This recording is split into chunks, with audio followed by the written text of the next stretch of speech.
Bonjour, bonjour. Je reviens vers vous pour une nouvelle vidéo. Bonjour et bienvenue dans cette toute nouvelle vidéo où on va parler de couture et de tricot. Voilà, c'est déjà pas mal. Donc je m'appelle Swazik, vous pouvez me retrouver sous le pseudonyme Lirbis sur les différents réseaux sociaux. Et je vous retrouve après un gros mois et demi sans tourner. Je voulais revenir un peu plus tôt et puis la vraie vie fait que c'est pas possible. Donc voilà, on va attaquer direct parce qu'il y a beaucoup de choses à ver. Tout ça là, tout ce que j'ai acheté c'est pas bien. Enfin c'est pas bien. J'achète plus que ce que je consomme, donc au bout d'un moment le stock il grossit mais il descend pas beaucoup. Mais bon, on va attaquer directement avec le tricot. Alors le tricot, la dernière fois je vous avais parlé de mon gilet Ezea que je faisais en laine Winter is Coming de Lanicium Ex Machina. C'est une laine que mon mari m'a offert il y a bien 2 ou 3 ans, que j'avais tricoté une première fois pour un pull qui n'allait pas du tout, que j'avais laissé tomber, et puis j'ai tout détricoté et là j'étais très motivée pour faire un gilet Ezea. Alors je vous le dis tout de suite, il a bien avancé, mais je ne le tricote plus en ce moment. Voilà, je pense que je suis un peu poissarde avec cette laine. Donc voilà, donc j'ai fini tout le corps, donc c'est le gilet Ezea de Marie-Amélie Design. C'est un gilet où il y a toute une série de petits points popcorn sur le devant. Je sais pas si on les voit beaucoup dans cette laine, donc en fait tout là il y en a énormément. Et après plus on descend, moins il y en a. Donc c'est assez joli, je trouve que ça habille bien, donc là vous voyez la laine qui a des paillettes. Ça habille bien un gilet, je m'en ai déjà tricoté un et j'aimais beaucoup. Donc j'ai fait tout le corps, j'ai fait toutes les bandes de boutonnage. Hein. Donc c'est un gilet en l'encolure ronde, j'ai fait toutes les bandes des deux côtés. Et puis là j'étais en train de tricoter une manche, vous voyez j'en suis là. Et cette manche, j'avais 2 soucis déjà, c'est que je trouvais qu'elle n'avançait vraiment pas vite. Je regarde là parce qu'il y a mon fils qui m'observe. Et puis surtout il me reste plus que ça de laine pour les 2 manches. Voilà. Donc il y a 30 grammes, même pas. Donc je me dis, il va y avoir un petit problème. Donc j'ai pesé ma laine en totalité. J'ai l'impression qu'il me manque 30 grammes de laine, puisque si je pèse tout ça, il y a 270 grammes, sachant qu'à la base j'avais 3 écheveaux. Donc je dois avoir un petit peloton de 30 grammes de laine qui doit traîner quelque part. Comme c'est une laine que j'ai tricotée, détricotée, laissée de côté, enfin bref, dans tout mon bazar là, il doit y avoir 30 grammes de laine qui traîne.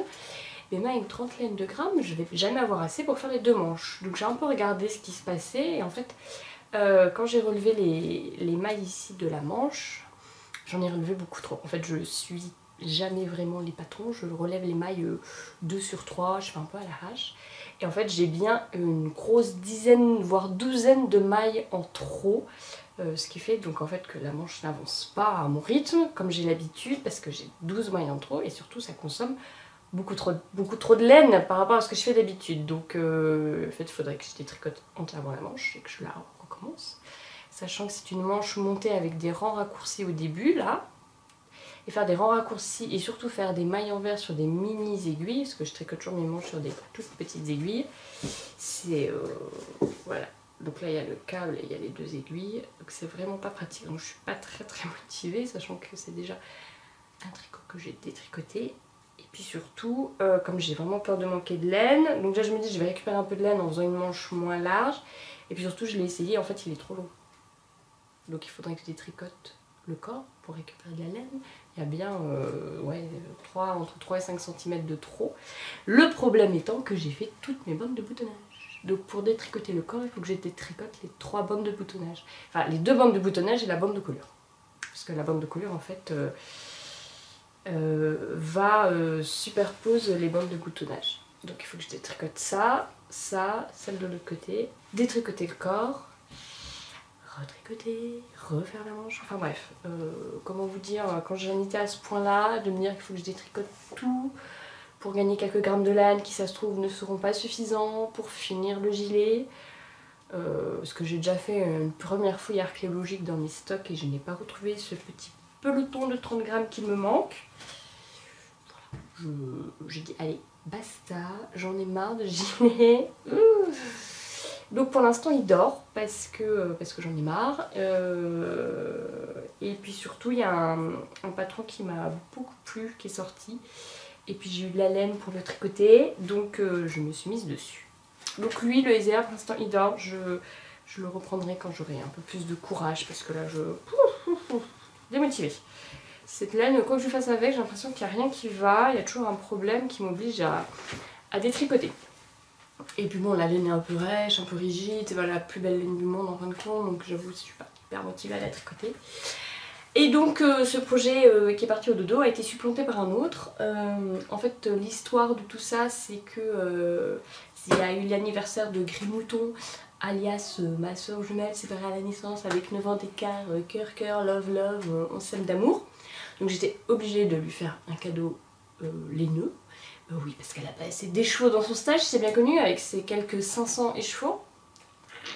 Donc je lui ai acheté un écheveau chez Tôt le Matin Yarns, un très joli gris, bleu, limite que je me rachèterais pour moi. Et puis quitte à faire, je vais pas juste commander un écheveau, hein, faut rentabiliser les frais de port. Et je me suis acheté 2 écheveaux de ce très joli coloris qui s'appelle Pétrole. Donc ça c'est la très belle étiquette de Tôt le Matin Yarns. Je sais pas du tout s'il fait la mise au point. Donc c'est le coloris Pétrole. Et puis quand j'ai reçu, je dis tiens donc, mais cette couleur me dit quelque chose. Et en fait j'en avais déjà acheté un il y a longtemps pour me faire un châle dans les tons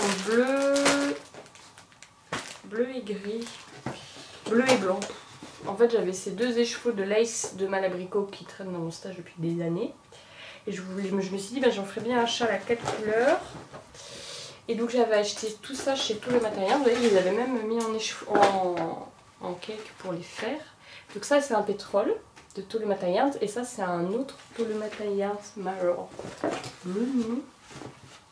Attendez, je crois que je suis une fille organisée. C'était perle. Le gris c'est perle et l'autre c'était pétrole. Donc ça c'est un gris avec des splashes de bleu qui est très joli. Et ça c'est un pétrole. Donc je m'étais dit je me ferai un châle dans ces couleurs là, un peu dans les tons bleu-gris, ce sera quand même plutôt chouette. Voilà. Donc je le ferai un jour. Hein. En fait j'ai pas vraiment trouvé de patron qui me plaît. Parce que voilà. Et donc quand j'ai reçu, je dis ah bon en fait j'en avais déjà. Non, c'est un peu bête. Si on voit un peu la différence, j'ai l'impression que lui est un peu plus clair. Et en fait surtout lui, c'est la base Stellina, donc c'est laine à chaussette je crois, avec du Stellina, super beau, mérino nylon, Stellina, donc c'est une laine à chaussette, et c'est une Stellina cuivre, je sais pas si vous la verrez, ça c'est vraiment la bonne couleur, hein. Ici il est, ouais c'est pareil, c'est la bonne couleur, il est super, c'est vraiment un bleu plein nuance, le tot Stellina est assez tordu, retordu, ce que j'aime beaucoup. Voilà, je sais pas si vous verrez les petits Stellina cuivre, ils sont vraiment très discrets. Et en fait, j'avais déjà pour idée de me tricoter un petit gilet cropped à 2 écheveaux. Donc c'est pour ça que je n'ai commandé que 2 machins choses. Parce qu'en fait, je me mets à porter de plus en plus de robes. Donc une là, une myosotis de Tirando dans le plus beau tissu de l'univers offert par ma soeur jumelle, aka Gris Mouton. Et puis les gilets longs c'est sympa mais c'est pas le plus beau sur ce genre de robe où je porte la taille au niveau de ma taille. Donc je me dis il faut vraiment que je me fasse un gilet cropped. Et puis j'avais un peu regardé sur Ravelry, puis je n'avais pas trop vu de trucs qui me plaisaient. Puis j'ai l'impression qu'ils mangeaient genre 2 écheveaux et demi à chaque fois, j'étais un peu...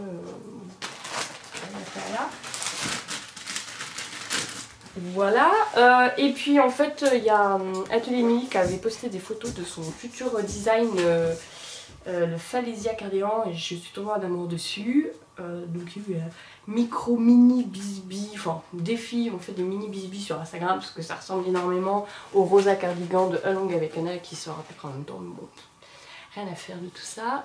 Je ne sais pas pourquoi je préfère celui d'Atelier Mini et Mini que celui de Long avec Anna. Voilà, j'ai l'impression que c'est les deux mêmes. Et donc je m'étais acheté ces 2 écheveaux pour faire le Falesia de Atelier Midi qui est sorti à peu près en même temps que mes déboires avec mon Ezea cardigan qui est dans ce fantastique pochon vilaine. Et je dis allez hop, basta, lui il va faire dodo et je vais entamer le Falesia.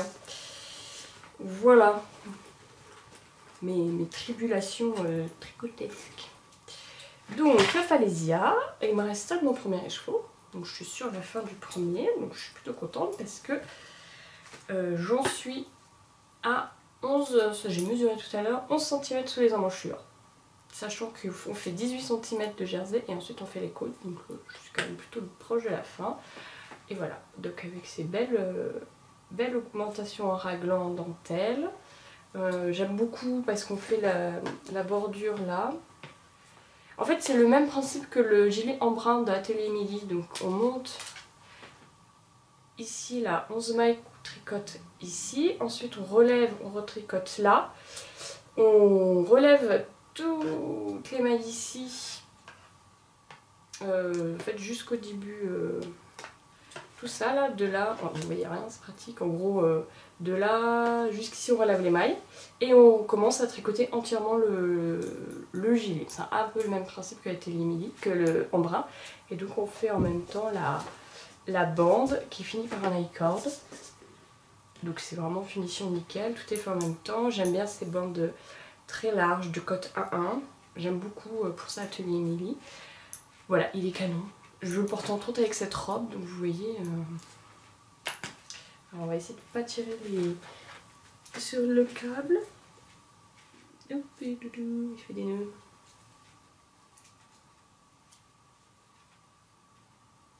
Hop. Donc il ira. Donc j'ai fait la 3e taille qui équivaut à un. Pour l'instant ça ressemble à rien parce qu'il est sur un cap trop court. La 3e taille c'est un 92 de tour de poitrine. Donc je fais à peu près un peu en dessous de 90. Un tout petit peu d'aisance mais pas trop. Sachant que je tricote serré. Voilà. Il va être super bien avec ce genre de robe. Et puis comme de toute façon je ne porte que du bleu, c'est dans ce sens là que ça passe, ça ira parfaitement. Donc il avance vraiment bien. On n'a pas trop de mailles sur les raglans au moment de séparer les manches. C'est pas très compliqué, hein, c'est du jersey. Je suis dans la merde de jersey, ça va aller vite, même si en ce moment je dois tricoter à peu près 4 ans par soirée. Je sais pas, soit on a toujours un truc le soir de prévu, soit on a les enfants parce que j'ai 3 garçons en bas âge. L'aîné a 4 ans, bientôt et demi, et le 3e a 9 mois. Voilà, donc on est en plein. Mon fils s'amuse à couper du tissu. T'as tout coupé? Oui. Bravo. Tu vas jouer? Donc on est en plein début d'envoi de la séparation du 3e, qui refuse d'être posé, qui veut toujours être dans les bras. Donc les soirées sont riches en événements, mais pas en événements tricot. Enfin bref, je tricote 4 ans par soir, donc ça avance doucement. Là on voit bien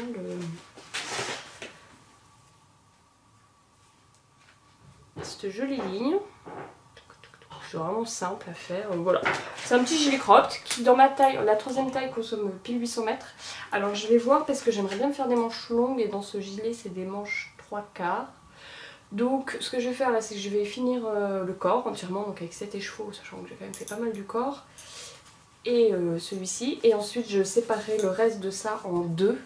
Et je ferai les manches le plus longues possible. Et limite je me dis si jamais j'arrive pile au niveau des côtes ou pas très loin au niveau des manches, enfin si j'arrive à peu près ici que j'ai plus de laine, et ben je prendrai les chevaux là que j'ai dans mon stage pour terminer les manches et avoir des manches longues. Si les Pastelina en bas des manches, je suis pas sûre que ce soit très choquant. Voilà, limite je fais les côtes du corps avec celui qui est Pastelina. Enfin peut-être que je ferai ça, peut-être que je mettrai les... Ouais, je vais faire ça. Je vais mettre les mailles en attente au niveau des côtes du corps. Je vais tricoter les manches avec ce qui me reste. Monsieur a fermé sa porte. Je vais tricoter les manches avec ce qui me reste. S'il me reste de la laine à la fin, je fais les côtes du corps. Et si j'ai pas assez, je prendrai dans les cheveux qui me restent. Comme ça, j'aurai le gilet assez long, le corps assez long, les manches longues. Alors les manches je les porte toujours retroussées, donc c'est un peu bête de faire des manches longues, mais en fait quand j'ai froid j'aime bien, en fait je supporte pas d'avoir des manches 3/4. Donc voilà, je préfère faire des manches longues que je retrousse que des manches 3/4, qu'en fait je vais tout le temps avoir... je vais tout le temps tirer parce que j'ai l'impression qu'elles seront trop courtes. Voilà, le tricot, vous voyez, il n'y a pas... Je cherche la pelote qui est cachée dedans. Il n'y a pas grand chose, mais j'adore ce patron, enfin j'adore ce patron, il est vraiment simple en fin de compte, mais il y a des petits détails comme voilà, cette bande d'encolure et de pâte de boutonnage qui est vraiment, qui finit bien, les raglans sont très jolis, il n'est pas très compliqué, ce qui me va très bien parce qu'on a beaucoup de réveils la nuit, avec la reprise de travail, j'ai un peu le cerveau qui part en vrille des fois, donc un petit modèle simple, ça me va très très bien. Voilà, et cette laine, mais vraiment, enfin j'aime beaucoup Tolomata Yards, j'aime beaucoup ces couleurs, c'est très joli ce qu'elle fait, et ce pétrole, c'est vraiment un très beau bleu. C'est pas un bleu foncé, c'est pas un bleu marine, navy pour les anglophones. Il est un peu plus franc, ouais, je sais pas si j'ai un vrai bleu marine là qui traîne, si ça c'est du vrai bleu marine, donc ça c'est un bon bleu marine, et ça c'est pétrole. Donc c'est pas bleu clair, c'est pas bleu roi, c'est pétrole. Il est vraiment canon. Et avec les stélines à cuivre, elles sont hyper discrètes, je suis pas sûre que vous les voyez, même moi limite je les vois pas trop. Alors par contre en plein soleil, quand je tricote dehors en plein soleil, ça brille, ça fait des tout petits éclats, c'est super beau. Voilà, je suis fan de ce tricot, j'ai hâte qu'il soit fini pour le porter, et puis pour passer à autre chose. Parce que j'ai plein de belles laines là qui m'attendent dans les placards. Alors je vais laisser tomber mes chevaux, voilà. Voilà, donc vous voyez le tricot c'est tranquille, tranquille. Hein. Voilà tout. On va passer directement à la partie couture. J'aimerais bien, voilà, comme je vous ai déjà dit la dernière fois, que les podcasts ne durent pas 3 heures. Donc bon. De toute façon, si vous avez des questions, si vous trouvez que je ne suis pas allée assez dans les détails, ou si vous avez des questions techniques ou pas techniques, vous n'hésitez pas à vous les poster soit sur les commentaires du podcast, soit sur Instagram. Et puis je vous réponds soit directement dans les commentaires, soit dans le prochain podcast si la réponse mérite d'être plus développée. Donc n'hésitez pas. Je sais pas pourquoi j'ai cette laine là. Je sais même plus ce que c'est. C'est un superbe camel avec de la stélina, mais je crois que c'est du Maison Carlène, mais je suis même plus sûre. Non mais c'est la cata. J'ai des laines, je sais même plus où je les ai achetées. On va passer à la partie couture, ou alors on va faire la partie achat, comme ça va faire la transition. Ouais, on va faire ça, on va faire la transition. Donc, Grès-Mouton. Non mais je parle tout le temps d'elle, de toute façon ça doit vous barder. Si vous aimez pas Grès-Mouton, vous êtes mal tombé. Mais moi je t'aime Grès-Mouton. Donc tout va bien. En fait elle a fait un gros destache, elle a vidé parce qu'elle a pas 500 échevaux en vrai dans son stash, elle en a quand même beaucoup. Et donc elle en a vidé pas mal, elle a fait un gros destache sur Instagram. Et elle avait des écheveaux qui me faisaient de l'œil depuis très longtemps, depuis qu'elle les a achetés en fait, j'en rêvais.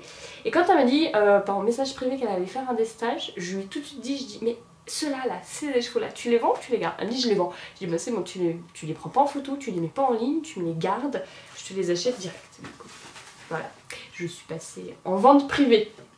Et donc c'est 3 fantastiques écheveaux. Oh, du bleu. C'est étonnant. De toute façon je crois que ce podcast va s'appeler Blue Addict ou Navy Addict, parce que de toute façon je crois que tout ce que je vais vous montrer c'est bleu. À peu de choses près. Où il y aura du bleu dedans. Donc pas très compliqué. La fille pas du tout monomaniaque du bleu. Alors ceux-là, ils sont superbes. C'est le chat qui tricote. Et c'est le coloris jeans en féline. Alors féline, qu'est-ce que c'est? Bon, c'est du 100% mérino. En fingering, 400 mètres pour 100 grammes. Et en fait, elle les a achetés il y a plus d'un an je pense. Et j'ai dit mais là, mais c'est canon quoi. Voilà, c'est un bleu nuancé, pareil, un peu dans le coloris pétrole. Hein. C'est pas très loin du pétrole. Voilà. Hein. Et qu'est-ce que je vais faire avec? Un gilet. C'est détonnant. Je n'achète que des laines bleues en ce moment pour faire des gilets bleus. Parce que comme j'ai déjà dû vous le dire, ça c'est le pétrole ici et ça c'est les 3 jeans. Comme je vous l'ai déjà dit, et ben je porte tout le temps du bleu. Très original. Et les seuls gilets bleu marine du commerce que j'ai sont du commerce. Un peu fatiguée la fille. Donc en fait ma tenue fétiche c'est un jeans, une blouse bien colorée et un gilet bleu marine. un jeans bleu, une blouse colorée et un gilet bleu marine. Et ça m'énerve de mettre... J'ai 2 gilets bleu marine, donc je les passe tout le temps à la machine. Ça fait 10 ans que je les ai. Ils viennent de chez Camailleux, ils promotent, enfin voilà. Ils tiennent bien, hein, parce qu'il n'y a aucune laine dedans. Mais j'en ai marre de porter des gilets de commerce sur des blouses fait main. Donc mon gros projet du moment, c'est de me tricoter des gilets bleus. Donc il y a le Ezea, il y a le Falesia, mais ce sera un gilet crop donc ce sera un peu différent. Il y a lui et j'ai encore au moins 2-3 laines bleues prévues. Alors ça c'est un autre de bleu, mais ce sera pour mon mari. Voilà, ça fait 1 an que je les ai et il les attend. On fait la version bleu-bleu là. J'ai ce fantastique bleu en soie des laines du scarabée.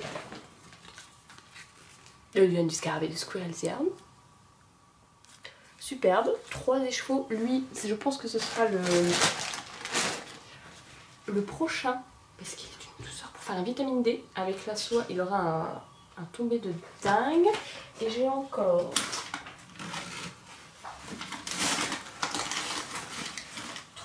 écheveaux de The Woolly Skein, bleu marine pour le coup. En fait j'ai un bon reflet là. Voilà. The Woolly Skein, Midnight, pareil, 400 mètres, 100 grammes, en mérino. Et là pareil, ce sera un gilet bleu marine, je sais pas lequel encore.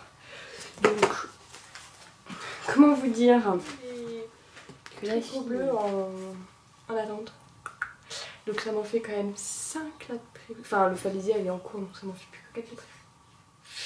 Ça va être trop beau. Trop beau. Donc ça c'est. Donc en fait voilà, ça c'est l'acquisition tricot que j'ai au vente privée Grimouton. Je vais tout poser, hein, ce sera plus simple. Voilà. Et toujours au vente privée Grimouton, elle a vendu pareil un tissu que j'adore. Quand elle l'avait acheté.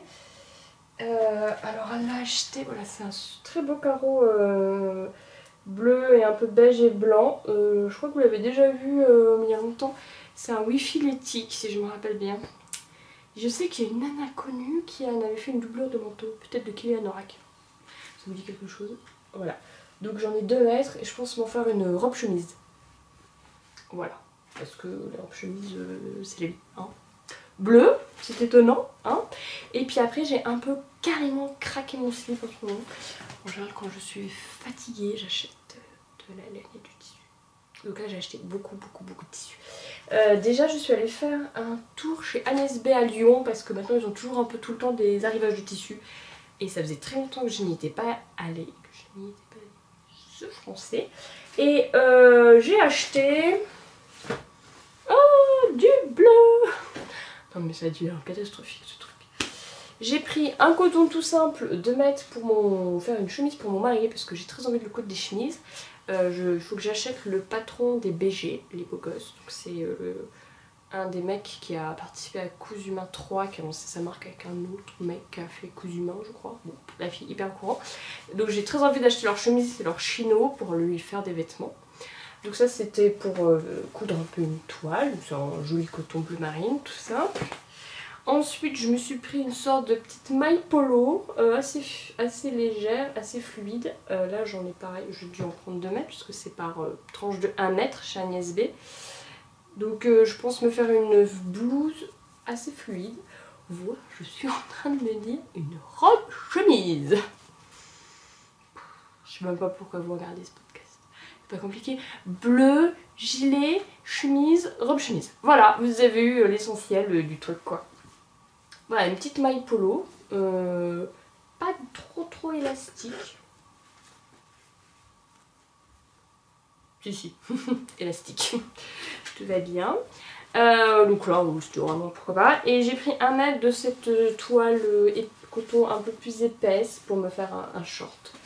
Voilà, donc là ce sera le short trousers de Marianne Design. De Pauline Alice, que j'aime beaucoup, que je vous avais montré en jean qui brille la fois dernière. Voilà, tout simple. Donc là-bas maintenant ils sont à 7 € le mètre chez Agnès B. Avant c'était à 5, maintenant ils sont à 7. Et il y avait, pour les lyonnaises, il y avait vraiment une tonne de rouleaux, plein de tissus. Grimoto on a aussi acheté des très jolis. Donc voilà, n'hésitez pas. Ensuite, je suis abonnée à la newsletter Stragier, c'est le mal absolu. Voilà, ils avaient mis des Liberty en promo, ils avaient fait des promos. Et puis ils avaient parlé de leur fantastique coton 3 fils, voilà, vous me voyez venir. Oh, il n'y a pas beaucoup de bleu là, il n'y en a même pas. Là on est dans les tonalités blanches et grises, dis donc, ça change. Alors pour commencer, je me suis pris ce très joli petit Liberty. Alors Stragier maintenant il met des étiquettes avec le nom et le métrage. Stragier, vous êtes les meilleurs.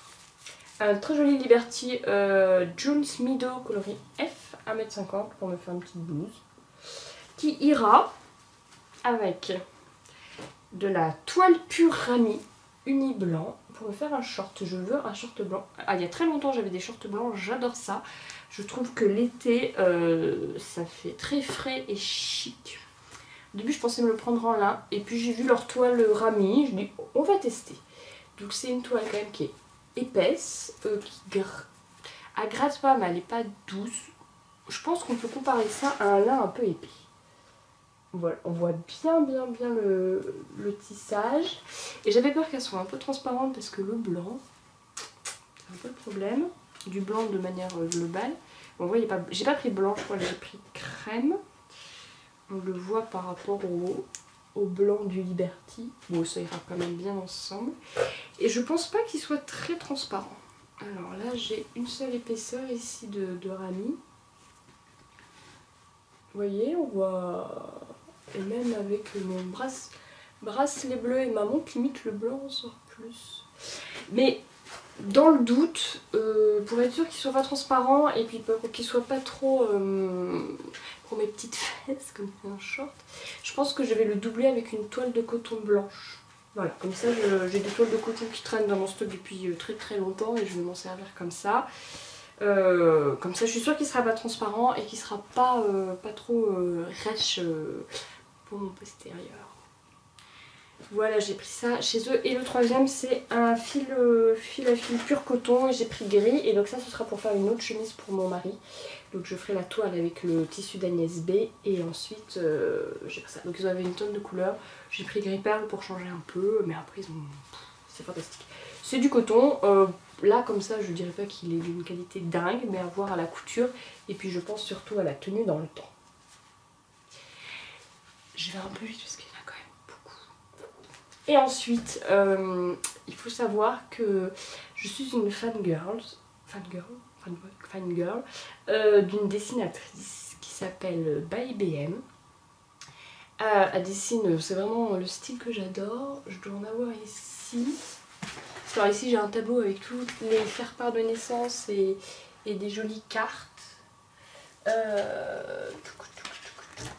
J'essaie de vous... Voilà, c'est tombé. J'essaie de vous en trouver un peu, parce que j'en ai plusieurs forcément. Donc, By BM, c'est initial, c'est ça. C'est ce style-là. Alors là, j'ai pris parce que c'était un yak. Il y avait ça, par exemple, aussi. Celle-ci, puis j'en ai d'autres en fait. J'adore ces dessins. Donc là vous avez son logo By BM. J'adore son style. Mais alors son style de dessin, les petits trucs géométriques, les vêtements, ils ont toujours des vêtements. Vous voyez, elle a un petit bloomer en Liberty, des petites chaussettes hautes, enfin bref, tout ce que j'aime. Un petit côté rétro, canon. Donc elle fait des dessins à la base, le faire-part de naissance de mon deuxième a été dessiné par elle en commande personnalisée. J'ai des cartes postales, j'ai des posters dans la chambre de mes enfants, j'ai un pochon que j'utilise en sac en cours qu'elle a dessiné. Parce que là c'est que des cartes avec des filles, mais elle fait aussi des dessins avec des petits garçons, donc pour mes garçons à moi c'est super bien. Et en fait elle a travaillé en collaboration avec Sous le Fibier Fabrics. Alors vous avez By BM et Sous le Fibier Fabrics. Et en fait Sous le Figuier a lancé une marque de tissu et de dessin plutôt canon. Et en fait elle a demandé à By BM de lui en dessiner un. Donc en fait J'ai même pas réfléchi, il est sorti 10 minutes après, j'en avais commandé 1,50 m. Voilà.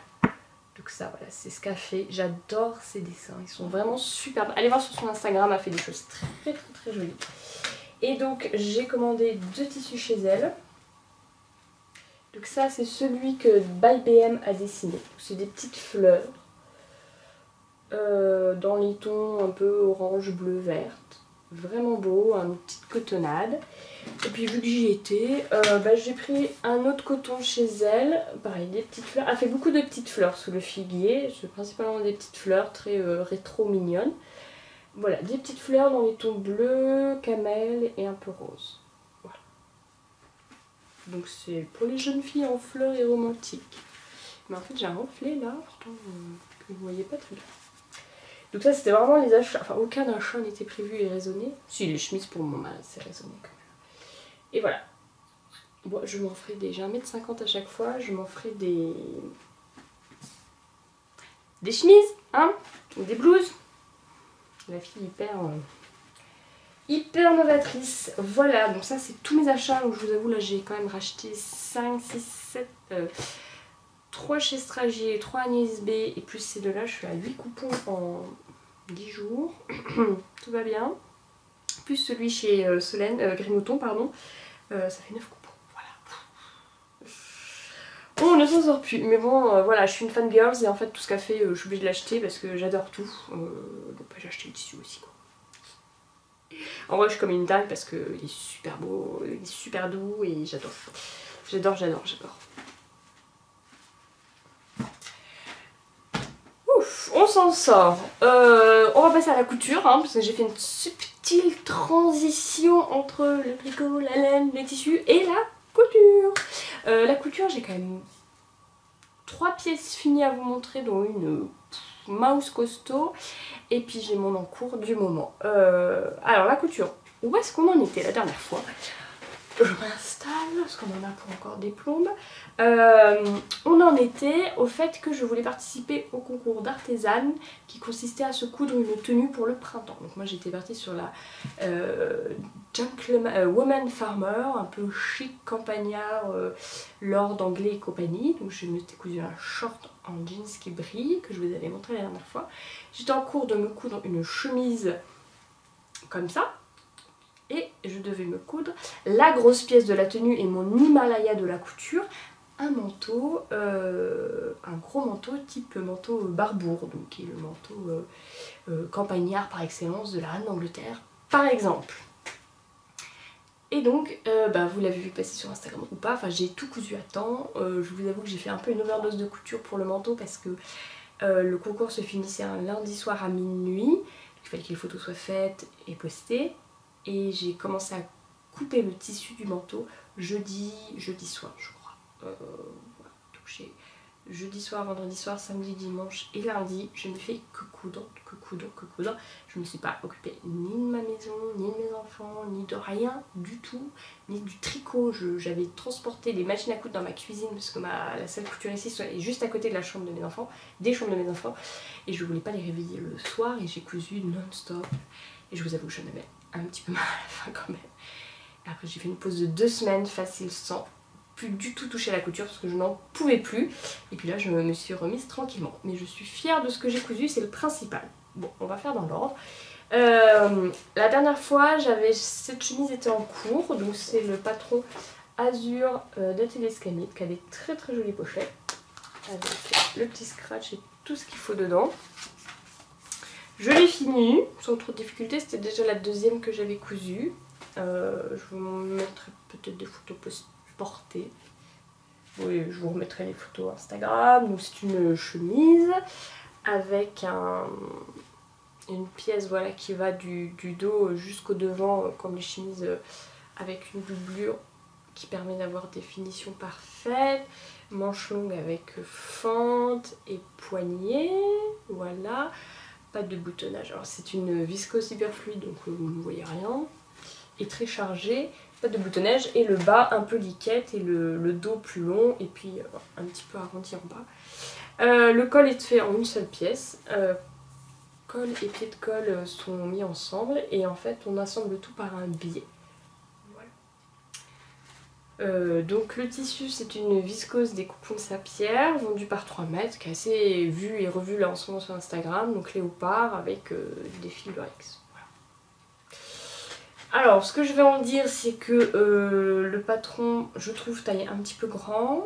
J'ai pas recoupé la taille en dessous par rapport à ma première couture de ce patron, parce que j'avais la flemme, donc j'ai juste bien mangé, beaucoup mangé les marges de couture. Le patron taille un peu grand et moi personnellement je ne vais pas en recoudre parce que c'est une chemise on va dire simplifiée au niveau entre autres du col, enfin c'est surtout le col en fait qui me pose problème, non ça me pose pas problème, il est bien quoique un peu large quand je veux le fermer, il y a quand même beaucoup de... Je vais le fermer comme ça, vous voyez, il est pas du tout... Bon, là, c'est pas fait pour, hein, c'est vraiment serré. Il a beaucoup de jeu en fait, donc je trouve ça très joli, même si en fin de compte, je ne le porte jamais fermé.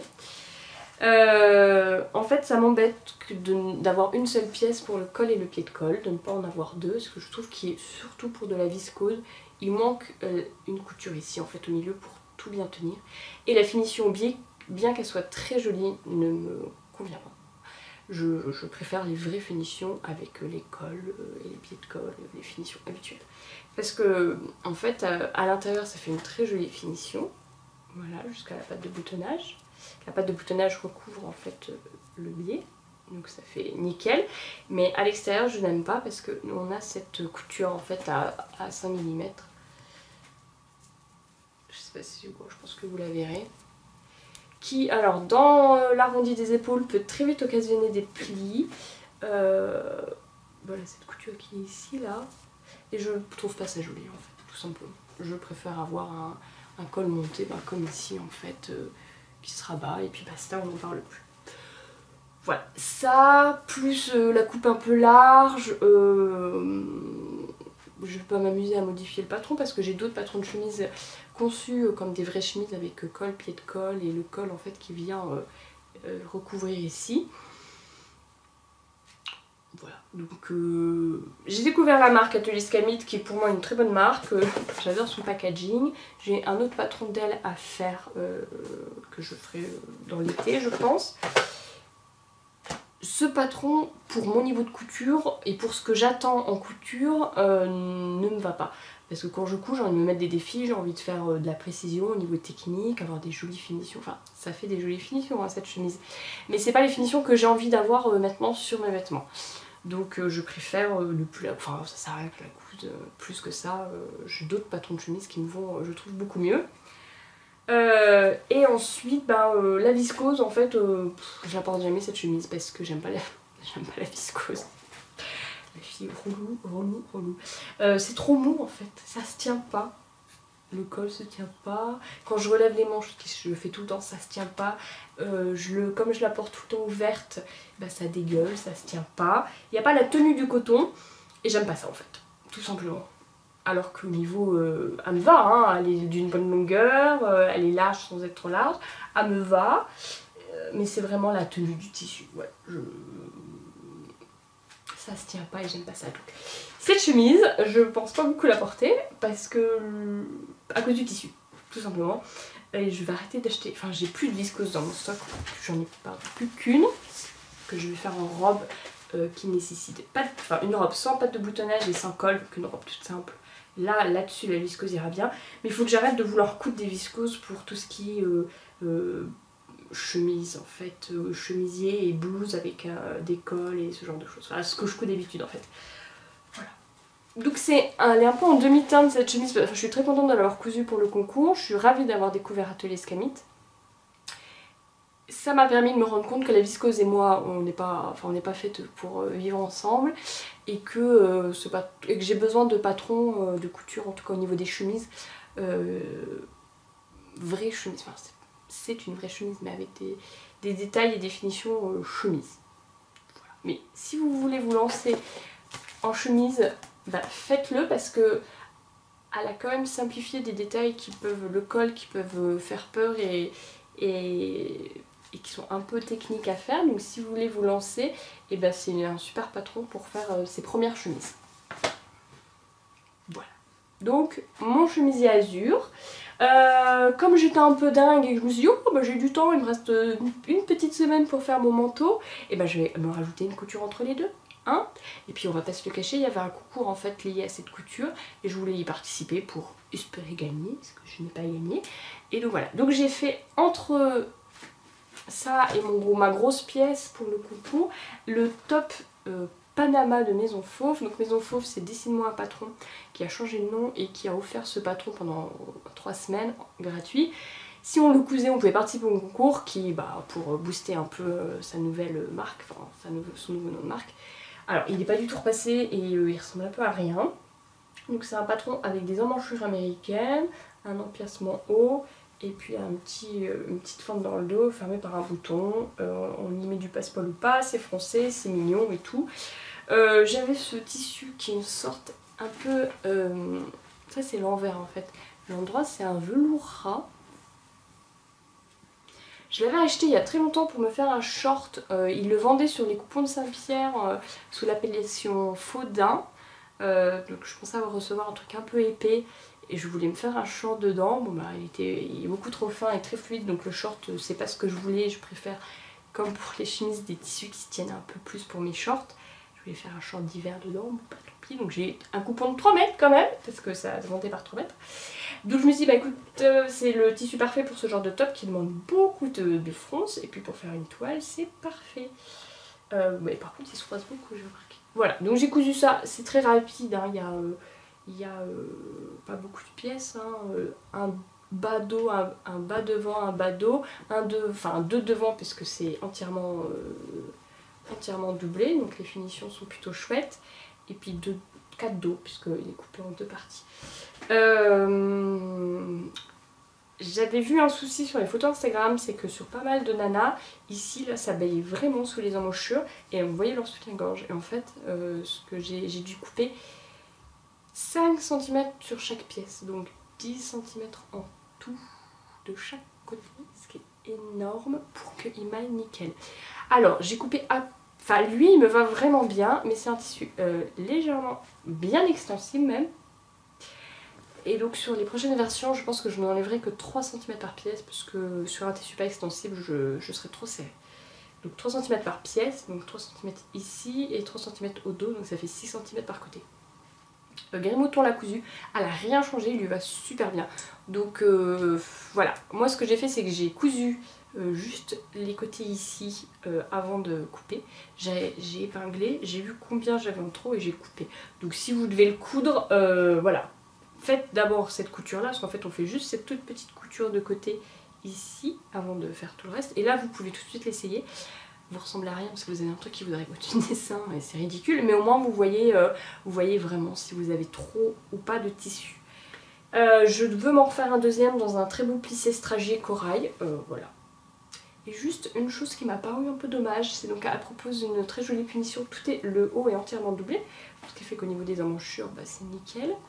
Mais à l'intérieur, en fait, pour venir raccrocher le bas avec, elle disait de coudre. Donc vous avez les deux épaisseurs là, donc on va dire que ça c'est mon devant et ça c'est ma doublure devant, réunies par la couture en haut. Et en fait elle disait de les mettre comme ça ensemble et de coudre par-dessus le devant, le bas devant. Enfin comme ça, et après ça revient comme ça. Je fais des super schémas avec mes doigts. Et en fait on voyait donc cette couture là de raccord entre le bas et le haut. Et je dis c'est un peu dommage, on peut pas la prendre en sandwich plutôt cette couture. Donc c'est ce que j'ai fait en fait, j'ai fait un repli de 5 mm de ma doublure et j'ai mis en sandwich, un peu comme le burrito des chemises, celles qui connaissent. Et donc en fait je n'ai aucune couture visible. Voilà. Donc c'est quand même, je trouve, plus joli sur ce genre de haut. C'est dommage d'avoir une couture visible alors que tout est entièrement doublé et qu'on peut assez facilement avoir une très jolie finition intérieure. Je n'ai pas fait d'ourlet en bas parce que le tissu n'en nécessite pas. En fait il roulotte légèrement, voilà. Et puis j'aime ça sur un tissu aussi fluide, ça allait alourdir l'ourlet et l'ourlet allait alourdir l'ensemble et il allait plus tomber aussi joliment. Voilà.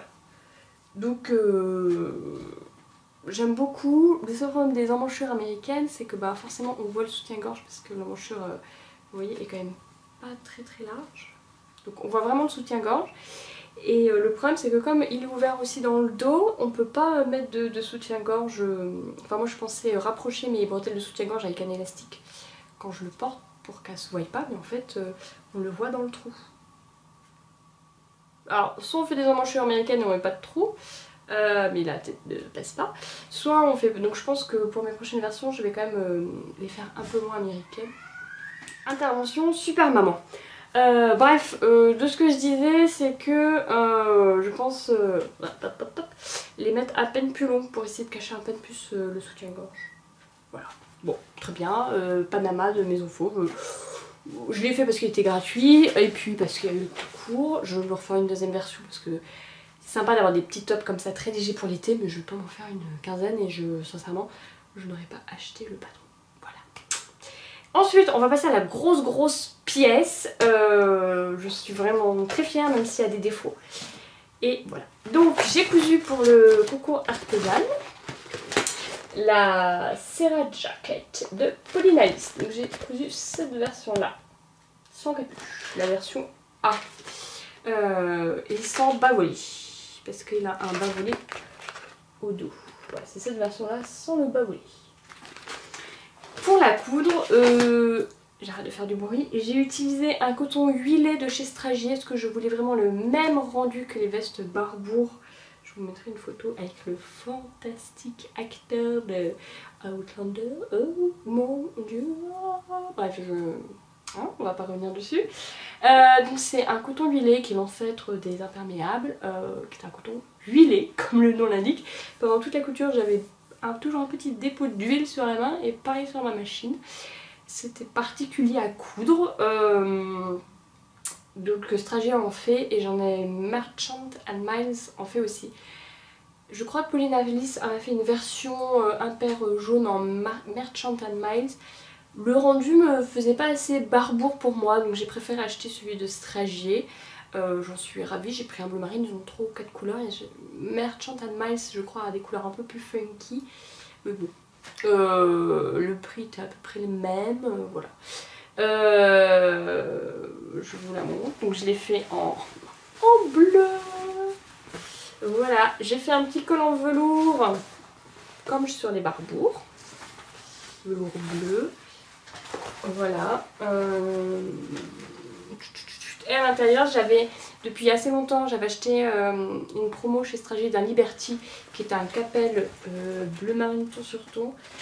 Mais j'avais pas du tout fait attention à l'époque, c'était pas un Tanalone, donc en fait ils ont différents types de coton et de tissu.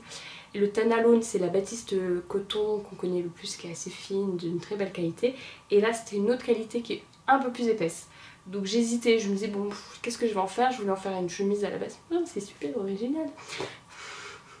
J'avais peur qu'elle soit trop rigide, enfin pas assez fluide. Donc je me disais il faut que j'arrive à trouver un patron de chemise ou de blouse qui a pas trop de fronce pour que ça rentre bien. Puis j'attendais. Puis de toute façon j'ai une pile de Liberty que je n'ai encore jamais coupée parce que j'ai peur de les sacrifier pour rien. Et je me suis dit en doublure de manteau ce sera parfait. C'est un peu rigide, c'est bien, ça reste dans les tons bleus, c'est du Liberty, j'adore. Voilà, donc ça c'est ma doublure. J'ai mis une doublure comme ça pour les manches, ça glisse bien. Et un petit passepoil argenté avec l'étiquette fournie par Pauline Alice dans ses patrons. Voilà, je me recule un peu pour que vous la voyez en entier. Je peux peut-être la fermer.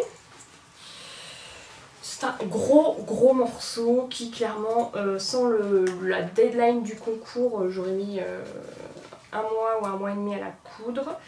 C'est pas forcément compliqué. Enfin, si vous avez déjà cousu des chemises, c'est pas très compliqué. Après c'est bon parce qu'on coud tout 2 fois, on coud le manteau et la doublure. Voilà.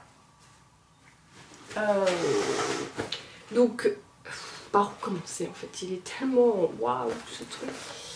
Je vous ai parlé du tissu, je vous ai parlé du patron. Les spécificités du patron, donc, c'est des manches raglan avec une pince sur l'épaule pour bien suivre les lignes d'épaule. Alors, je vais jamais réussir à vous montrer tout ce que je veux vous montrer. Voilà la pince d'épaule.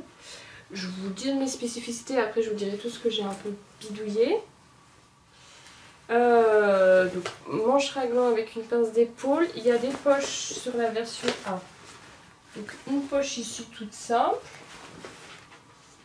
J'arrive pas du tout à vous montrer parce que ça me gêne un peu. Donc une poche là avec un rabat.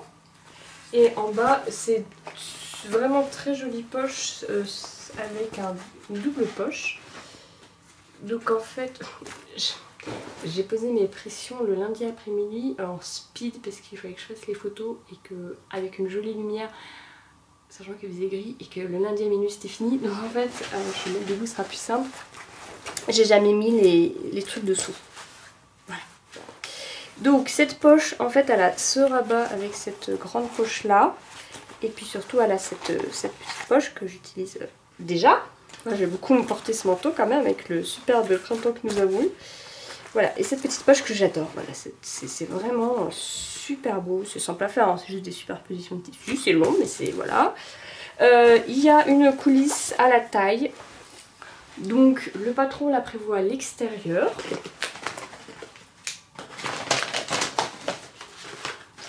C'est ça.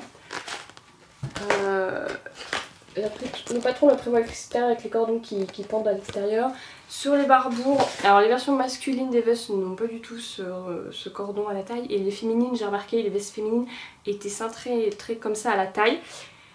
Mais on ne voyait rien de l'extérieur. Donc ce que j'ai fait, c'est que j'ai monté la coulisse à l'intérieur. Donc je ne l'ai pas coupée dans mon tissu principal, j'ai coupé dans ma doublure. Et je l'ai au lieu de la coudre à l'extérieur, je l'ai cousue à l'intérieur.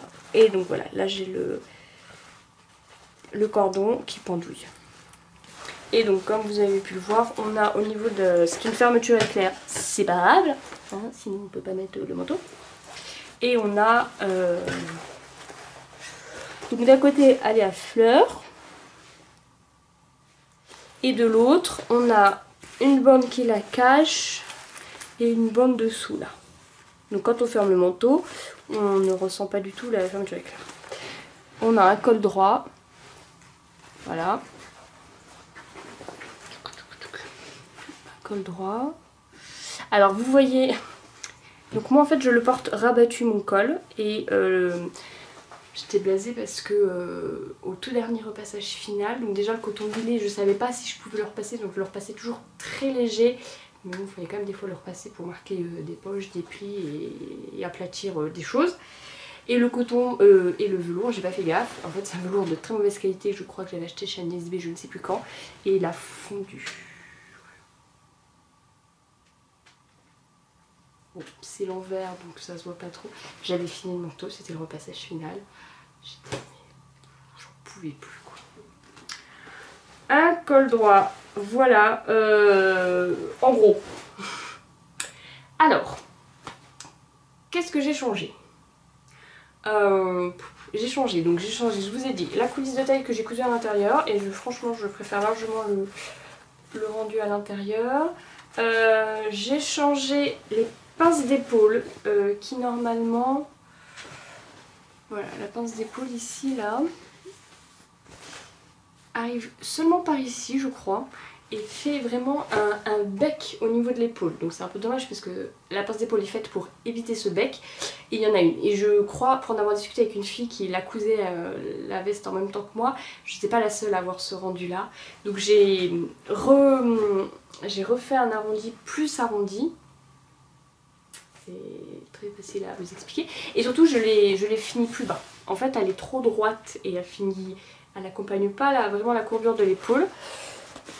Donc voilà, donc normalement on devait s'arrêter par là et moi j'ai mangé plus de tissu en fait. Et puis elle était un peu large, la veste à taille très large parce que je crois que j'ai fait un S et XS. Et donc je l'ai remise plus bas, donc j'ai fait pareil des deux côtés. Et j'ai changé le col parce que je voulais avoir un col rabattu. En fait à la base je voulais faire le col du trench. Mais... comment expliquer, les pièces devant, manche et dos sur le trench, donc la version C, remontent plus haut pour le col. Et le col est un peu plus petit en fait que elle. Donc comme c'était la première fois que je cousais ce patron, j'avais fait une toile très rapide mais juste pour vérifier la carrure, j'avais pas du tout fait de colle ni rien. C'est quand même, il y a beaucoup de pièces, j'ai pas osé tout modifier et mélanger les cols et tout, donc je suis restée sur le col de cette version là, mais je voulais pas qu'il tienne droit et je n'ai vu aucune photo qui le portait rabattu comme moi.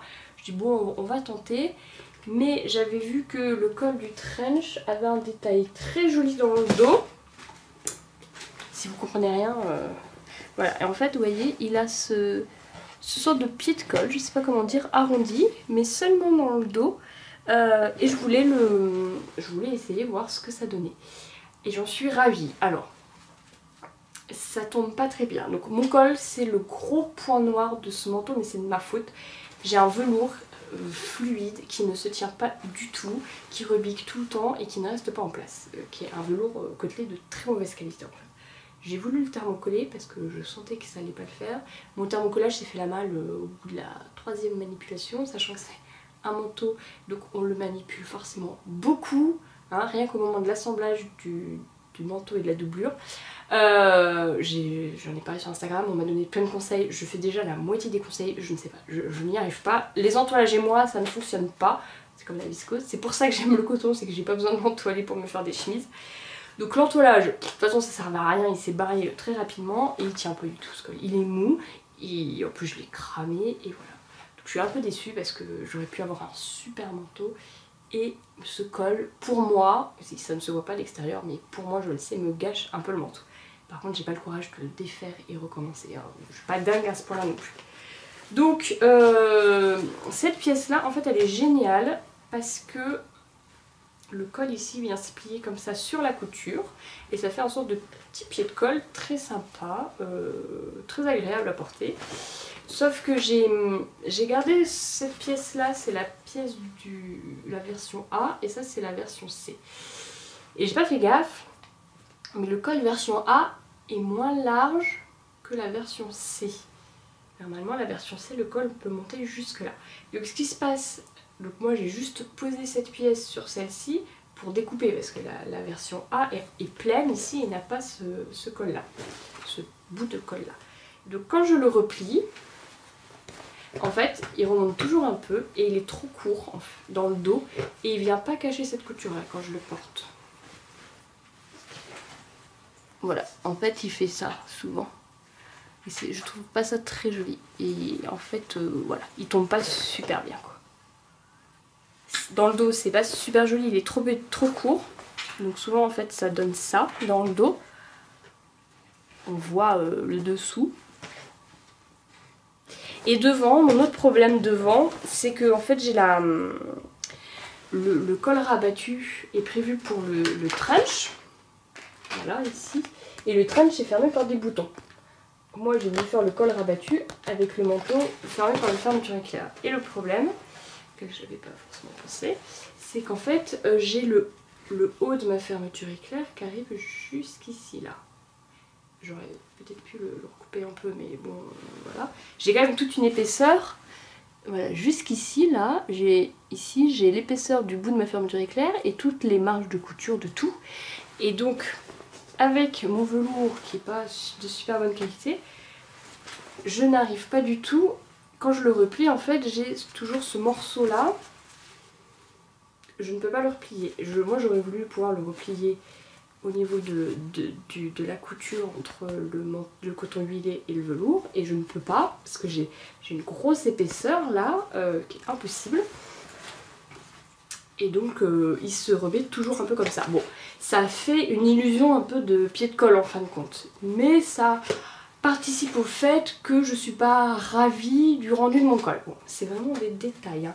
Mais en fait quand je le porte, il se met hyper mal le col. Et comme vous le savez, je suis une fan des cols, ça m'embête et je passe mon temps à le retourner. Dans le dos, comme il est trop court, il se redresse un peu. Devant, il va pas. Bon. Et en plus, il est cramé d'un côté, donc ouais, c'est vraiment le truc qui va pas. Voilà. Déjà pour le col qui est quand même pour moi le gros point noir de mon manteau, c'est pas du tout lié au patronage ni rien. Sinon au niveau des finitions, enfin de tout, je suis ravie. Il est vraiment, je me suis vraiment appliquée partout pour que ce soit vraiment nickel. J'ai tout surpiqué, donc ça c'est les manches raglan. Les poches, j'ai passé beaucoup de temps mais il fallait qu'elles soient réussies. Donc j'ai fait, bon alors ouais, les cotons huilés il y a toujours un peu, voilà. J'ai fait voilà, des surpiqûres doubles assez souvent, des simples. J'ai bien travaillé. J'aime beaucoup la méthode pour monter les rabats des poches. C'est au niveau finition, c'est vraiment chouette. Alors il faut vraiment bien suivre. À un moment, elle nous demande de recouper la marge très proche de la couture. Il faut le faire, sinon ça dépasse, c'est moche, comme pour les coutures anglaises en fait. Je dirais pas que c'est une couture anglaise, mais c'est une sorte de couture anglaise. Alors voyez, moi j'ai pas toujours très bien recoupé ma marge, elle apparaît un peu en bas. Mais alors je peux vous dire que la marge, enfin que la marge ici elle est prise dans 4 coutures différentes, ça peut pas bouger. Donc c'est pour ça que j'ai fait des doubles piqûres, c'est pour remanger la marge qui apparaissait. Voilà, ici aussi, j'ai fait des surpiqûres. Ça, on le monte de la même manière que les rabats de poche. Celui-ci de rabat, il est pris dans la couture avec la doublure. Je suis très fière de moi au niveau des finitions en bas parce que j'ai réussi... Alors, j'ai dû tout redémonter et recoudre, mais vous voyez, j'ai réussi à ce que la fermeture éclair s'arrête pile au niveau de toutes les pièces. Donc il n'y a rien qui dépasse, tout est à fleur. Elle dépasse très légèrement. Vous voyez, elle dépasse de 1 mm, mais moi je suis sûre qu'il n'y a rien qui dépasse. Pareil de l'autre côté, c'est... Alors je vais peut-être pousser ça. Alors là ça dépasse à... Voilà, c'est à peine plus bas, mais en fait j'avais un petit décalage dans ma fermeture éclair. En fait au tout début où je l'ai cousu, je m'étais mis en... Je l'avais calé en haut. Et en fait en bas ça dépassait. Et puis bah en fait en bas on ne peut pas recouper puisqu'il y a le truc là qui arrête. Donc je me suis vraiment posé la question, est-ce que je laisse, est-ce que je laisse pas. J'ai dit non écoute, au début je me suis dit je vais le laisser parce qu'il faut que je finisse à temps pour le concours. Et après j'ai dit non mais c'est pas possible, je ne coupe pas pour le concours. Je coupe pour moi et pour porter ce vêtement ensuite pendant des années. Tant pis si je l'ai pas fini à temps pour le concours, c'est pas grave. Il faut quand même remettre les choses dans le bon sens.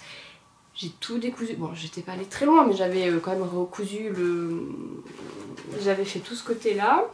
Et j'avais cousu le rabat de l'autre côté, ce rabat là et le petit truc interne là. Donc, pas mal de choses à découdre.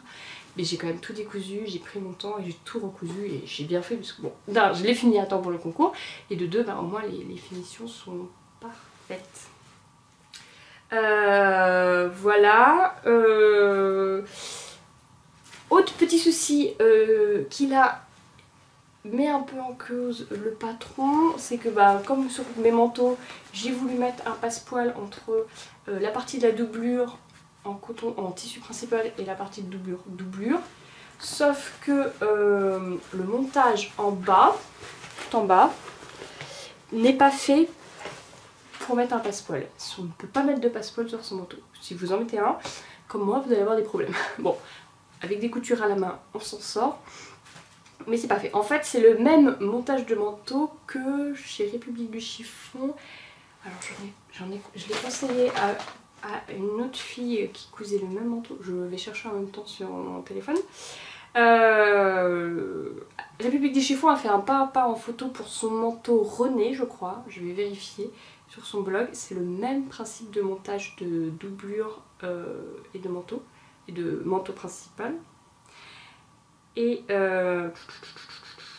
donc c'est très intéressant si vous avez du mal à comprendre le cahier d'explication de Pauline Alice. Et il est sur son blog, donc il est en accès libre, le tuto de République du Chiffon. Et donc, pour faire ce montage-là assez spécifique, on doit rabattre la doublure. Attendez, je vais retrouver ça. Où est-ce que... Déjà, à qui j'en ai parlé? Il faut que je retrouve, il faut que je retrouve, il faut que je retrouve, il faut que je retrouve. Bon, écoutez, au pire, je vous le mettrai en bas. Ça m'énerve de ne pas retrouver. Tant pis, je vous le mettrai en bas, on va pas perdre du temps. En fait, c'est ici.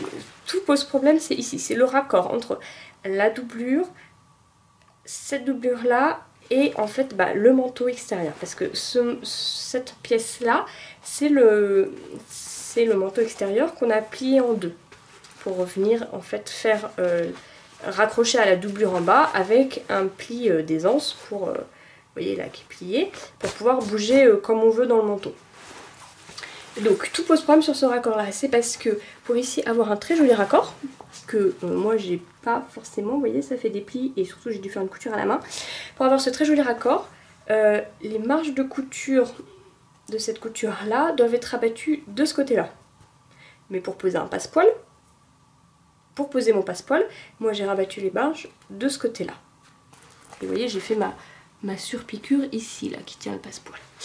En fait j'ai fait ça parce que en haut je veux que mon passepoil soit orienté vers le bas et donc que les marges de couture soient ici. Si j'avais orienté les marges de couture ici, mon passepoil aurait été orienté vers le haut. Alors ça va être compliqué. Il aurait été orienté comme ça. Et ça aurait été voilà, il aurait été orienté en fait comme ça. Et j'aurais fait ma surpiqûre ici. Ça aurait été moins joli. J'aurais pu le faire, mais c'est pas ce qu'on fait de manière générale. En général, on oriente le passepoil vers le bas et donc les marges de couture vers le haut pour avoir une plus jolie finition. C'est comme ça qu'on monte un passepoil, c'est comme ça que j'ai fait sur mon top Panama. Mon passepoil est orienté vers le bas, les marges de couture sont en haut. Et je fais pas ça quoi. Donc, comme en haut j'avais orienté mon passepoil côté doublure Liberty et les marges de couture côté coton huilé. Qu'est-ce qu'il y a? J'arrive, j'ai presque fini. Et bah en bas, pareil, j'avais mon passepoil côté Liberty et mes marges de couture côté coton huilé, alors que ça aurait dû être l'inverse. Et donc dans la méthode proposée par Pauline Alice, ça pose un problème. On peut pas faire sa méthode. Sa méthode a l'air très simple en fait compte, mais il faut avoir les marges de couture du bon côté. Et moi c'était du mauvais côté. Donc je me suis pris la tête, j'ai essayé plusieurs fois à la machine, le rendu était très moche, donc à la fin j'ai fait une couture à la main pour fermer proprement le manteau. Voilà, c'est un petit peu... Et ensuite je suis très fière de moi parce que j'ai fait un glaçage, j'ai glacé. Donc le glaçage en fait ça consiste à prendre les marges de couture qui sont à l'intérieur entre la doublure et le manteau et les coudre, soit on les coud ensemble dans le cas du col ou d'une capuche, soit on les coud avec une couture invisible dans ce tissu là, donc en prenant juste un fil de trame pour tenir les marges de couture avec le manteau principal pour éviter que tout se balade. Donc j'ai déjà cousu des manteaux pour mes garçons et j'avoue que je les avais cousus avec Yvonne Soufflé qui propose une autre méthode pour monter la doublure avec le manteau et une autre méthode pour faire les ourlets qui ne nécessite pas de glaçage. J'avais pas trop compris comment ça fonctionnait donc je l'avais pas fait. Sur ce manteau j'avais pas le choix parce que si on ne glace pas ensemble les marges de couture du col et de ça, et ben en fait on peut séparer ici le col. Là vous voyez tout est tenu en fait ici par une couture invisible que j'ai faite à l'intérieur. Et en bas en fait la doublure comme elle a ce petit surplus ici, et ben elle dépasse en bas et elle dégueule. Donc on est obligé de faire ces coutures, sinon le manteau ne se tient pas et n'a aucune tenue. Donc j'ai dû vraiment m'y mettre et c'est grâce à, au pas à pas de République du chiffon de René, on va dire, je me marquerai en bas, que j'ai compris vraiment comment on faisait un glaçage, parce que j'avais pas compris dans la méthode d'Yvonne Soufflé. Voilà. Alors celui-ci de glaçage il est très simple, c'est on fait un point à la couture, à la machine à coudre de toutes les marges de couture en fait de ce manteau là et du col, comme ça va tout seul, on fait une couture à la machine, c'est parfait, c'est très rapide. Par contre le glaçage en bas nécessite de faire un point à la main parce qu'on doit faire une couture invisible et on doit prendre seulement un fil de trame du manteau extérieur sans tendre entre les points pour ne faire aucune marque ici. Donc là en fait j'ai une couture à l'intérieur qui prend ce tissu là. Je suis d'une fierté absolue, mais mon ego a explosé le jour où j'ai fait cette couture. C'était la première fois que je le faisais et je l'ai, je trouve, parfaitement réussi parce qu'elle ne se voit absolument pas. Voilà, donc tout le long là, j'ai une couture qui prend un fil de cette trame là. Alors j'ai de la chance parce que le coton huilé, on peut très facilement, c'est quand même un coton assez épais, et on peut très facilement prendre un fil de trame c'est très facile à faire en fait. Donc je pense que sur un tissu plus fin, je ne suis pas sûre d'avoir réussi aussi bien. Mais voilà, donc j'ai pris le temps de faire ma couture invisible. Donc déjà là je vais faire une couture à la main ici. Et pareil de l'autre côté ici. Et j'ai fait une couture invisible tout le long. Hein, le lundi après-midi alors qu'il fallait que je fasse les photos et que j'en pouvais plus. Et j'ai fait pareil sur les manches. Ah, les manches je vais en venir parce que c'est aussi une autre déception de ce patron qui vient de moi. Voilà, donc ça c'est vraiment, je suis hyper ravie. Et puis j'ai fermé à la main l'ouverture de côté après m'être occupée des manches. Je l'avais déjà fait sur les autres manteaux de mes garçons, je l'ai pas parfaitement réussi, je l'avais plus réussi sur d'autres manteaux. Voilà, c'est pas, c'est ce côté là je crois.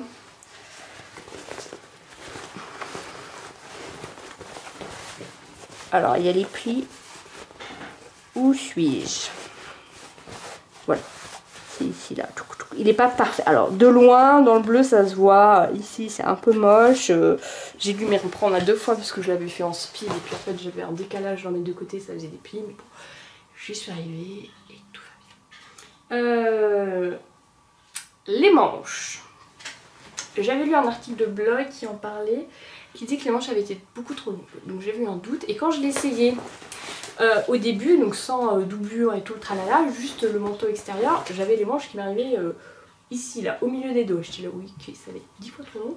Donc quand j'ai eu tout assemblé, la doublure et le manteau extérieur, j'ai réessayé. Elles étaient vraiment longues. Il fallait que je les coupe, même en rajoutant les 1,5 cm de couture et le petit... on a un petit rabat, vous voyez, là à l'intérieur aussi. Donc c'est pareil, c'est le tissu extérieur qui est replié. Je savais que ça allait être trop long. Je vais couper. Et j'hésitais entre couper entre 3 et 5 cm. Et j'ai coupé 5. Et j'ai trop coupé. Et elles sont beaucoup trop courtes. Et limite, j'aurais pas dû les couper. Donc je suis un petit peu blasée. Je vais vous montrer. En fait, en plus c'est la longueur bâtarde quoi. Si j'avais coupé plus, ça aurait fait du 3/4, ça aurait été joli. Et là, non.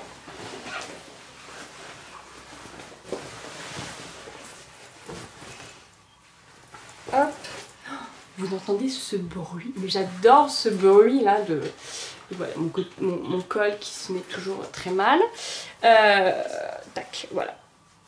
Donc pour moi, elles auraient dû arriver ici. Il me manque 2 cm en fait, tout simplement. Et donc quand... Donc là j'ai une robe à manches courtes dessous. Donc ça va, mais dès que je mets des manches longues, elles dépassent. Et vous voyez, dès que je relève le bras, elle m'arrive au milieu du bras. Bon ça c'est un peu normal. Mais voilà, vous voyez, on voit ma montre. Là elle est tirée à fond, elle aurait dû arriver ici normalement. Donc j'ai tous mes pulls et mes manches de chemise qui dépassent. Je trouve ça absolument horrible. En question look, hein. Je sais pas, je suis une papesse du look, mais ça j'aime pas du tout. Et puis en fait elle remonte tout de suite. Donc soit j'aurais dû faire des 3/4 ici, soit ici. Donc en fait maintenant ce que je fais c'est que je les mets toujours en 3/4 comme ça. Et donc, pour terminer sur mes manches, au tout début je m'étais dit je vais forcément les porter retroussées parce que je trouve ça joli. Et j'avais prévu une bande de Liberty ici là. Dans ma doublure.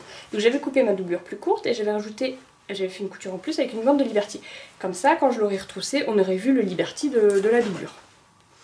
Sauf qu'en fait, j'avais fait cette bande beaucoup trop courte et en fait, elle faisait que 5 cm de long. Et quand j'ai coupé ces 5 cm en trop, la bande de Liberty est partie avec. Alors j'aurais dû faire du Liberty. Donc là, c'est ma manche. Donc j'avais fait à peine 5 cm de Liberty, ce qui est débile, et en fait j'aurais dû faire tout ça de Liberty. Bon, moi j'aurais été tranquille. Et j'ai beaucoup hésité, je me dis est-ce que je recoupe, fallait que je recoupe une bande de Liberty, enfin bref, j'étais à la bourre, et puis je commençais vraiment en fait à en avoir marre de la couture là pour le coup, parce que je faisais que ça depuis 4 jours, et je dis tant pis, je vais pas rajouter cette bande de Liberty. Donc voilà, donc c'est les 2 gros points négatifs qui sont de mon fait. Le col avec ce tissu qui se tient pas, et puis cette petite erreur derrière, j'aurais dû faire attention que ma pièce de colle était trop courte, et ces manches que j'ai coupées trop courtes et où j'ai pas le Liberty. Voilà, bon écoutez, à part ça, j'en suis folle, je l'adore, voilà. Ça fait un peu chic mais décontracté. Oups. Voilà. Tac. Si j'avais eu le temps, j'aurais peut-être fait une poche intérieure, mais bon, sincèrement, là, ça aurait plus été pour le défi technique. Et voilà. Donc, en fait, la nana folle du bleu, c'est moi. Non, alors j'ai pris la pose débile juste pour faire une miniature photo pour mettre sur YouTube.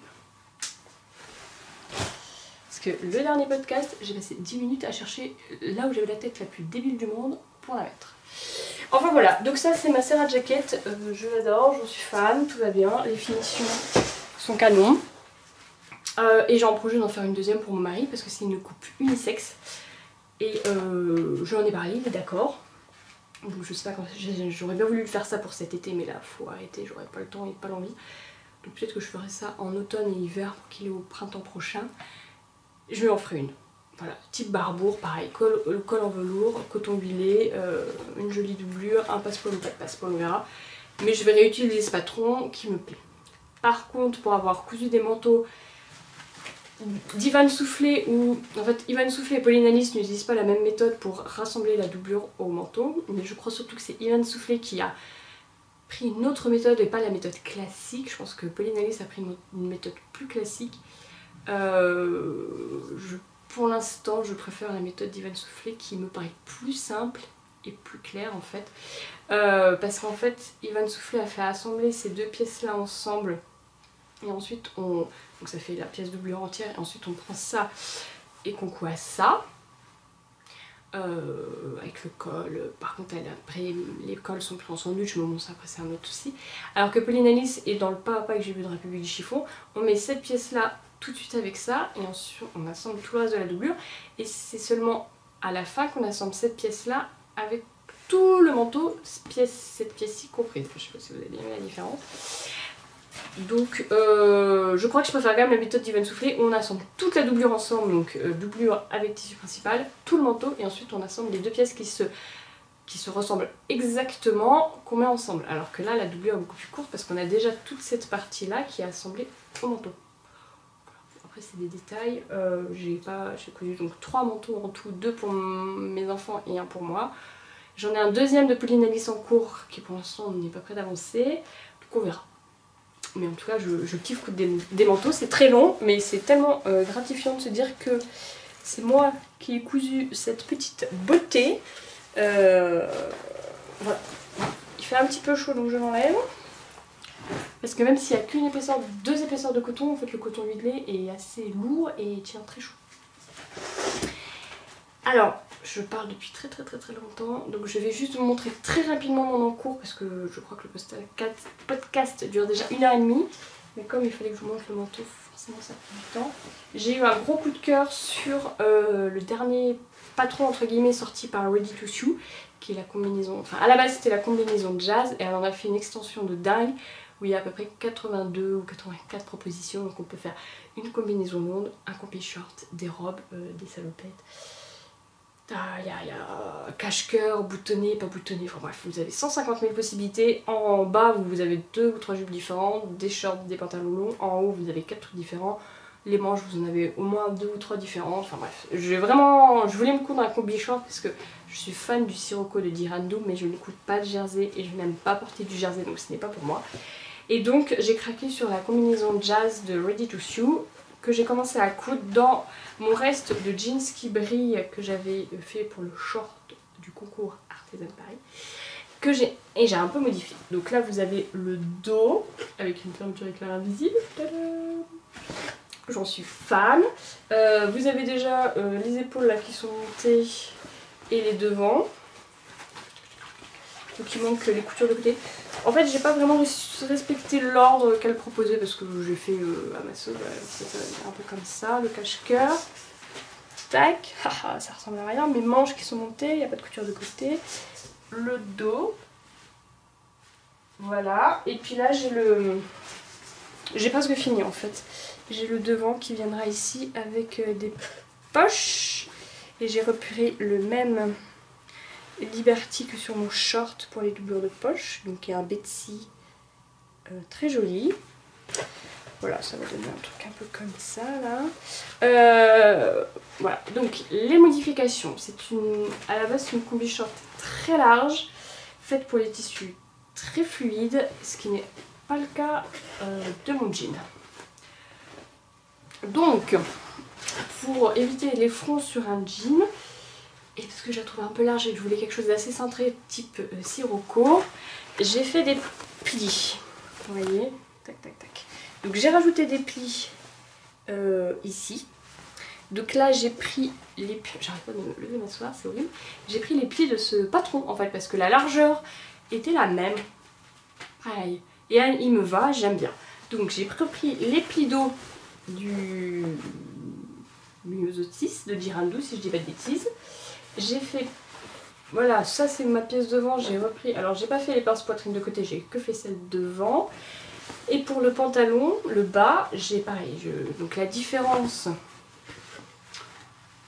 entre cette pièce là et cette pièce là, au lieu de les compenser par des fronts, je les compense par des plis qui, je pense avec le jean, rendent mieux. Voilà. Et pour rappeler aussi un peu le sirocco que j'aime beaucoup. J'ai fait 3 plis à chaque fois. Et là, c'est ma fermeture éclair visible.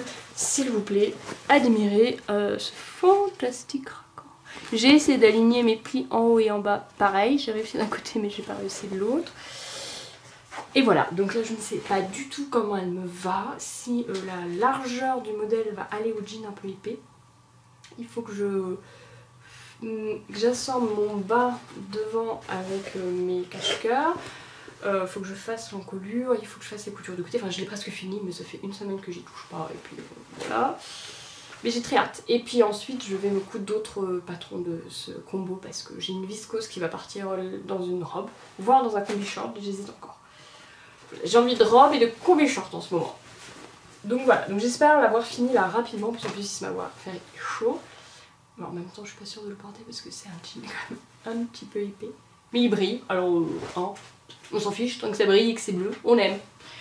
Voilà tout, je vous en parle pas plus, je vous en parlerai plus longuement la prochaine fois quand j'aurai plus de temps. Et puis là, il y a beaucoup d'informations en fait, donc on va y aller par étapes. Hein. Comme ça, je suis obligée de revenir et je vais essayer de revenir plutôt rapidement, enfin si j'ai des choses à vous montrer, pour pas faire des podcasts qui durent 1h30 parce que c'est plus possible. Pour moi, en tout cas. Voilà, je vous abandonne sur ça. Je crois que j'ai mon fils qui désespère, qu'il a envie que sa mère s'occupe de lui. Donc je vais vous laisser.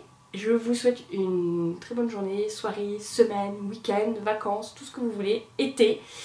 Je vais revenir de toute façon courant juillet. Et je vous fais des gros bisous et je vous dis à bientôt. Salut, salut!